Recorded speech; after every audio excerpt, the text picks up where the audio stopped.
Today we're going to be taking a look at the HP 14DK 14-inch laptop. If this ends up being a laptop you want to purchase, it will set you back around $480 to $500 at the time of this recording, depending on where you purchase it from. So now let's talk about what comes in the box. Of course, you'll get your 14-inch laptop, which has a textured matte black finish that I am a huge fan of. You'll get some documentation regarding the use and warranty of the product, and as per usual, you'll get a barrel-style charging brick. And I'll be totally honest, I am not a fan of this charging brick because it comes in two pieces, which I feel is like very 2002 to me, but whatever, I'll get over it.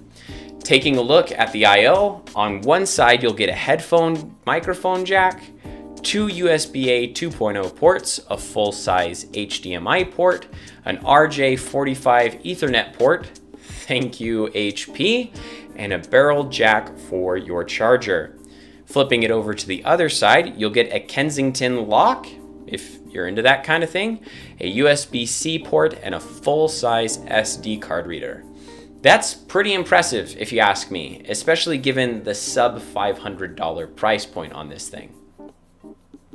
As far as build quality goes, the chassis is an all-plastic chassis, so there is some give and deck flex, but I was actually surprised with the sturdiness of this laptop. There is not a lot of give, except for near the bottom of the keyboard, but even then I had to press pretty hard to get it to flex, and when typing, it's barely noticeable. The trackpad is a little rough for me. It's just not very smooth, although it does work, and even though it supports tap clicking, I'm just not a fan of the two-button system. I know some people like it, it's just not my jam. And finally, the screen. Like any laptop, it will bend a little bit, but this may be the most stable screen I've seen at a laptop at this price point. It's pretty sturdy. Now, let's take a look at a cold boot test. This is real time, and we just want to see how long it takes to get to the welcome screen. You will notice that the screen is pretty glossy, and it's not a touch screen, but it's pretty darn bright, and it's very clear. And since I came from macOS, I honestly don't use the touch features of screens very much, so I really like the screen overall. As far as tech specs go on this machine, we are running on a Ryzen 3 3250U, which is a dual-core, multi-threaded processor, 8 gigabytes of RAM, and we're using a 128 gigabyte SSD.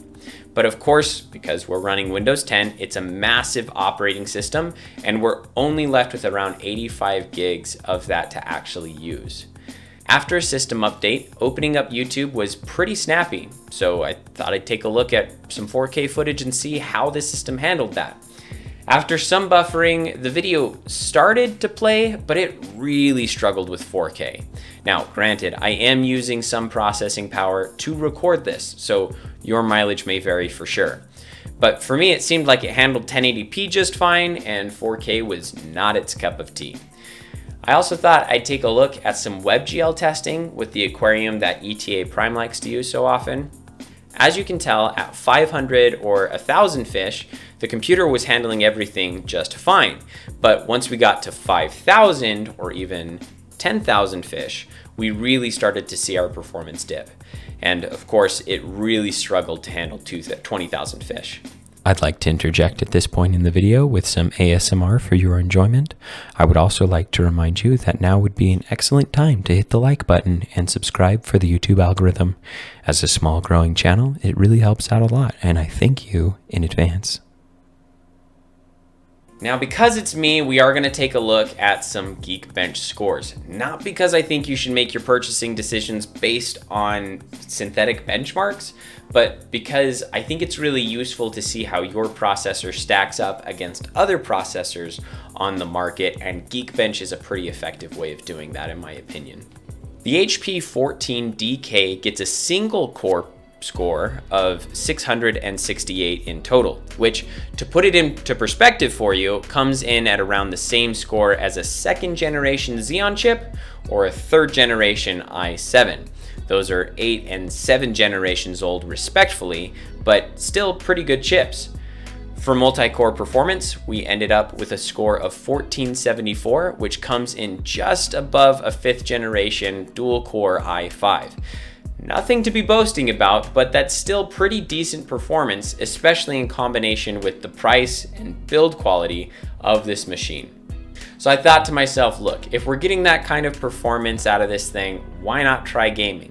So I downloaded and tried running Fortnite to see if it would handle it, because I thought it's probably about the top of what this thing can handle, and it did not even boot. Like, it would crash on the launch screen. I would get like this notification, and it's like, Fortnite crashed at launch, you know, like restart it to try again. And so that was kind of a bummer, but I thought, okay, so it won't run Fortnite.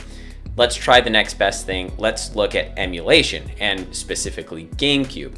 So I downloaded the Dolphin emulator, and here I am testing Super Smash Bros. Melee. And although there is some sputtering with loading matches, it is definitely playable. So I figured that's probably about the max I'll get with gaming without overclocking this thing. All right, let's talk about use cases for this laptop. Who would this laptop be good for, and who would it not be good for?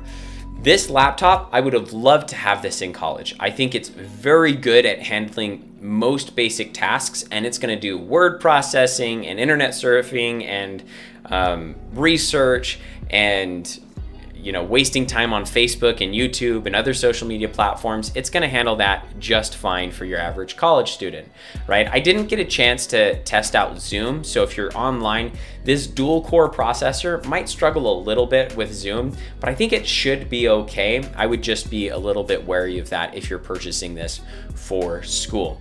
Again, I think it's gonna handle everything perfectly, and I think it would be really great as far as the build quality goes. It's just a really good laptop to use for school and things like that.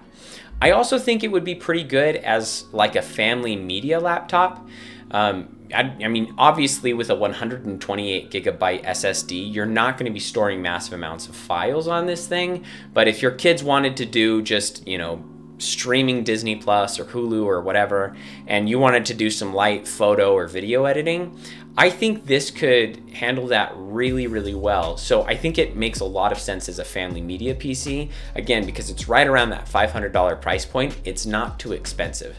I wouldn't use this thing as a workstation, right? With a dual core processor and only 8 gigabytes of RAM, you're not gonna do anything intense as far as gaming. You're not gonna be able to handle, it wouldn't make a great programming laptop, to handle work that way. Or if you're an accountant, you're gonna want something higher spec, but as just a basic laptop for general use, this thing's gonna be just fine for you. And I love the build quality and the feel of the laptop so much that I find myself reaching for this laptop instead of my actual typical work laptop, which has a 4-core processor, 12 gigabytes of RAM, and more storage, and I will have a video on that laptop as well, reviewing that one. It's by Lenovo. And so I just find myself, I like this laptop so much that I want to use that one instead of my main laptop. And so it's a really great laptop as far as feel and experience goes.